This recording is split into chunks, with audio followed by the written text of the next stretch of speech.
नमस्कार। मैं इंदुज़मैन जर्मनी से आपकी सेवा में। प्यारे दोस्तों, मैंने अपने पिछले वीडियो में सनातन धर्म और हिंदू शब्द के बारे में बात की थी। तो आइए आज हम इस पर एक नज़र डालते हैं। भारतीय सिंधु सभ्यता या सिंधु नदी को ग्रीकों ने इंदुज़ नाम दिया, जिससे बाद में बना इंडिया और इंडियन। फिर मुसलमानों ने आकर इसे हिंदू बना दिया। देखते ही देखते भारतवर्ष हो गया हिंदुस्तान, उसमें रहने वाले लोग हो गए हिंदुस्तानी, सनातन धर्म हो गया हिंदुइज्म, भाषा हो गई हिंदी और भारत माता की जय हो गया जय हिंद। बाकी बची कुची कसर पूरी कर दी हमारे नीम हकीमों ने और जाने अनजाने इन नामों पर ठप्पे पे ठप्पा लगता ही चला गया। मैं जानता हूँ कि ये कोई छोटा और सरल विषय नहीं, ये एक बहुत ही जटिल और पेचीदा मसला है। कहीं ना कहीं मैं जानता भी हूँ कि ऐसा हुआ क्यों। मुझे गलत समझने से पहले आप मेरे इस वीडियो को अंत तक ज़रूर देखें और गौर से सुनें। मैं पहले सिचुएशन को बता रहा हूँ, बाद में इसकी संभावित कारणों पर भी आऊँगा। वीडियो लंबा होने लगा तो बात अगले वीडियो में आगे ले जाऊँगा। बात हिंदू शब्द की करें तो बड़े बड़े कथावाचक भी कहते हैं कि हिंदू विचारधारा। क्या हमारा धर्म एक विचारधारा है? विचारधारा यानी कि आइडियोलॉजी। क्या सनातन धर्म एक आइडियोलॉजी है? अगर है तो ये किसका विचार है, किसकी आइडियोलॉजी है? एक विचार, एक आइडिया जो कल बदल भी सकता है, फेल भी हो सकता है, तो फिर सनातन कैसे हुआ? आप थोड़ा विचार कीजिए। ये हिंदू लफ्ज़ इतने लंबे सफ़र के बाद आज हिंदुत्व पर आकर रुक गया है। दुख की बात यह है कि आज जाने अनजाने सब लोग इसी नाम का पत्थर सीने पर ठोक कर सनातन धर्म की बात भी करते हैं। कुछ भी हो, ये एक हकीकत है कि हम खुद ही इसमें फंसते चले आए हैं। हम लगातार अपने ही पैरों पर कुल्हाड़ी चलाते आए हैं। ज़रा सोचिए कि कैसे पूरे नियोजित तरीके से सनातन धर्म को छोटा बनाकर बाकी आइडियोलॉजीज़ के स्तर तक नीचे लाया गया है। अब वो तीनों विचारधाराएं जिसका जिक्र मैंने पिछले वीडियो में किया था, मिलकर इसके आमने सामने खड़ी हैं और इसे मिटाने का षड्यंत्र बना रही हैं। लेकिन इनको शायद पता नहीं कि ये सिर्फ सनातन धर्म ही नहीं बल्कि सत्य सनातन धर्म है। वो सत्य जो छुपाया तो जा सकता है, दबाया भी जा सकता है, विभाजित भी किया जा सकता है, तोड़ा मरोड़ा भी जा सकता है, लेकिन उसे मिटाया नहीं जा सकता। नेवर। ये सत्य फिर पूर्ण रूप से स्वयं को स्थापित कर ही देता है। ये तो समय समय की बात है। मुझे हिंदू शब्द से कोई आपत्ति नहीं, लेकिन जो नज़रों के सामने है उसे तो कहना ही पड़ेगा। विरोधियों की गलतियों को उजागर करने के साथ अपनी गलतियों और चूकों को नज़रअंदाज करना भी उचित नहीं। कुछ लोग शायद ये कहें कि नाम में क्या रखा है। मेरा मानना है कि नाम में ही तो सब कुछ रखा और छुपा होता है। नाम सिर्फ नाम ही नहीं होता, इसके साथ जुड़ा होता है अच्छा और बुरा, यानी कि नेक नाम और बदनाम। नामों से, प्रतीकों से, रंगों से ही तो सब कुछ कहा जाता है। ख़ास करके कलयुग के इस पड़ाव में, एक आधुनिक टेक्नोलॉजी के ज़माने में, अब कौन मोटी मोटी किताबें पढ़ता है? किसके पास है इतना समय? मेरा कहने का मतलब सिर्फ इतना ही है कि हिंदू शब्द को बदनाम करके उसके तत्व पर प्रहार होता आया है और ये पैंतरा कोई नई बात भी नहीं।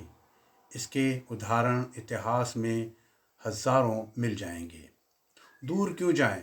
देखिए, प्रधानमंत्री मोदी जी के नाम को बदनाम करके उससे कैसे खेला गया और खेला जा रहा है। हिंदू शब्द की बात करें तो इसे इस्टेब्लिश करने में हमारा भी काफ़ी हद तक हाथ है। उदाहरण के रूप में विश्व हिंदू परिषद को ही ले लें। कुछ लोगों को विश्व और परिषद जैसे बड़े बड़े शब्दों के बीच फिट किया हुआ हिंदू शब्द किसी हीरे से कम नहीं लगता होगा, लेकिन है तो फेक और अर्थहीन ही ना। तो क्या इस संगठन को बनाने के लिए और कोई नाम नहीं मिला? हिंदू शब्द से जुड़ी बहुत सारी बातें हैं जिस पर मैं ज़रूर चर्चा करना चाहूँगा। उनमें से एक नाम है हिंदू कुश। ये भी एक षड्यंत्र है जो विरोधियों के द्वारा नियोजित तरीके से रचा गया। वो पहाड़ जिसको सारी दुनिया हिंदू कुश के नाम से जानती है, इसका मतलब क्या है? कभी आपने गौर किया है? क्या सच में इसका नाम हिंदू कुश है? अगर है तो इसका मतलब क्या है? अब हिंदू शब्द के बारे में कोई दो राय नहीं कि ये शब्द सिंधु से इंदु और फिर हिंदू तक पहुंचा। अब मैं आपको शब्द कुश और शब्द कश के बारे में बताता हूँ, जो शायद आप में से कम लोग को पता हो। कुश फारसी के शब्द कुश्तन से आता है, जिसका मतलब है कत्ल करना, हत्या करना। कुश लफ्ज़ फारसी में दो तरह से इस्तेमाल होता है। पहला ये कि कोई शख्स या कोई चीज़ जो किसी की हत्या यानी कि कत्ल करने का कारण हो। मिसाल के तौर पे आदम कुश मतलब इंसानों को मारने वाला, मूश कुश जो चूहों के मरने की दवाई को भी कहा जाता है। फिर मगस कुश एक छोटा सा प्लास्टिक का जालीदार फट्टा जिससे लोग मक्खियों को मारते हैं। अब शायद आपको कुछ कुछ समझ में आ रहा होगा कि हिंदू कुश का मतलब क्या है। और दूसरा कुश शब्द आदेश या ऑर्डर देने के मूड में भी कहा जाता है, जो कि बिकुश का छोटा फॉर्म है, जिसका मतलब है मारो। लेकिन एक पहाड़ भला हिंदू को क्यों मारेगा और कैसे मारेगा? इसमें क्या लॉजिक है?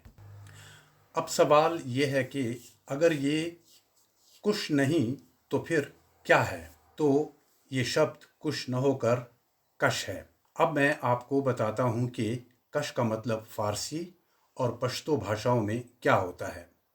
फ़ारसी में कश और कशीदा का मतलब है लंबा, ऊंचा, खींचा हुआ, निकला हुआ।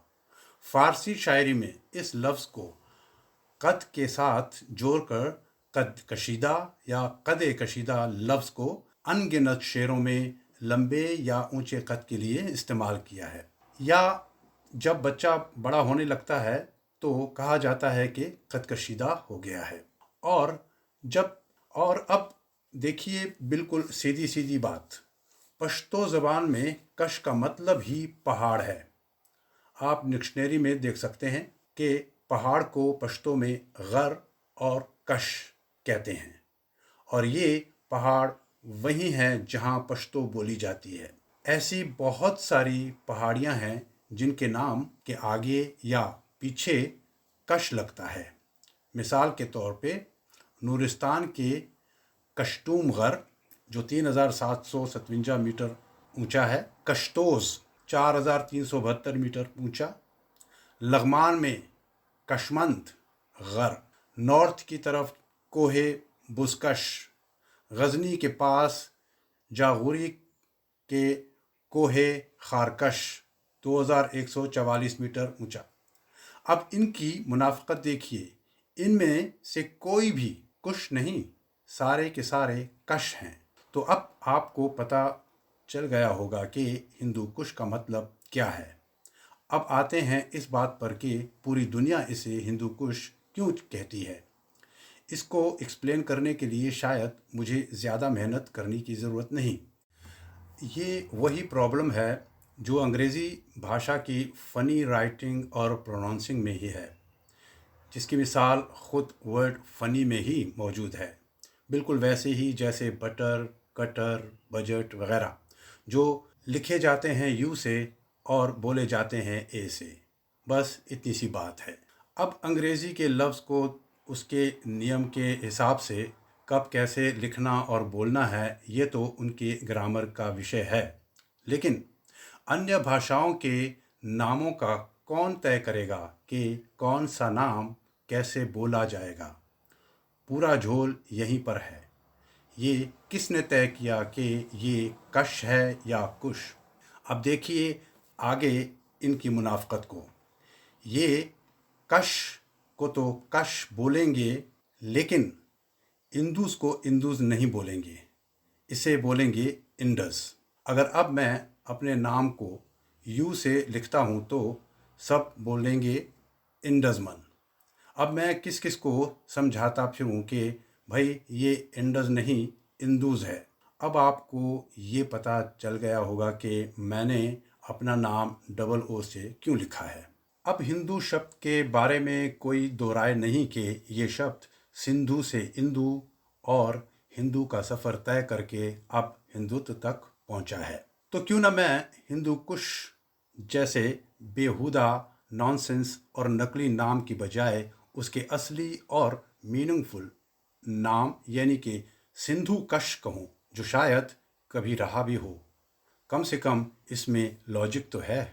मैं तो यहाँ तक कहता हूँ कि अगर आज अफ़गानिस्तान भारत का दोस्त है तो कम से कम इस बात को सार्वजनिक रूप से स्पष्ट करे कि इस पहाड़ के नाम के पीछे क्या समस्या है, ताकि दुनिया को पता तो चले। ये सिर्फ मेरा ख्याल है।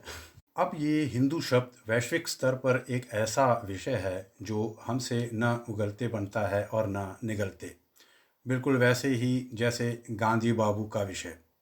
ऐसे सारे विषय एजेंडा सेट करके उसमें झोंक देने वाली बात है। ऐसे में जिस चीज़ को हम खुद ही खोखला और बेमानी मानते हैं उसे स्वीकार भी करते हैं, जो अपने आप में एक विरोधाभास है। हमारे पूर्वजों से थोड़ी नहीं बहुत गलतियां हुई हैं, और क्या पता जिसे हम पूर्वज कहते हैं वो हम खुद ही तो नहीं, जो बार बार अपनी इच्छाओं और कर्मों के अनुसार जन्म लेकर यहाँ तक आ पहुँचे हैं। कुछ समय पहले एक स्पिरिचुअल मास्टर से सवाल किया गया कि आज दुनिया में इतनी जनसंख्या क्यों बढ़ गई है, ये कैसा जमावड़ा है। उसका जवाब ये था कि इनमें अक्सर वो आत्माएं हैं जिन्होंने अपने पिछले जन्मों में प्रलय को प्रत्यक्ष रूप से देखने की इच्छा की थी, इसीलिए यहाँ इकट्ठा हो रहे हैं। ये सुनकर इंसान सोचने पर मजबूर तो हो जाता है। तो तब तक आप भी सोचिए। मैं अपना अगला वीडियो इसी बात को ध्यान में रखकर बनाने की सोच रहा हूँ। तो मेरे साथ रहिए। मिलते हैं अगले वीडियो में, अगर आपकी इच्छा हो तो। ये वीडियो देखने के लिए thank you and think big. नमस्कार।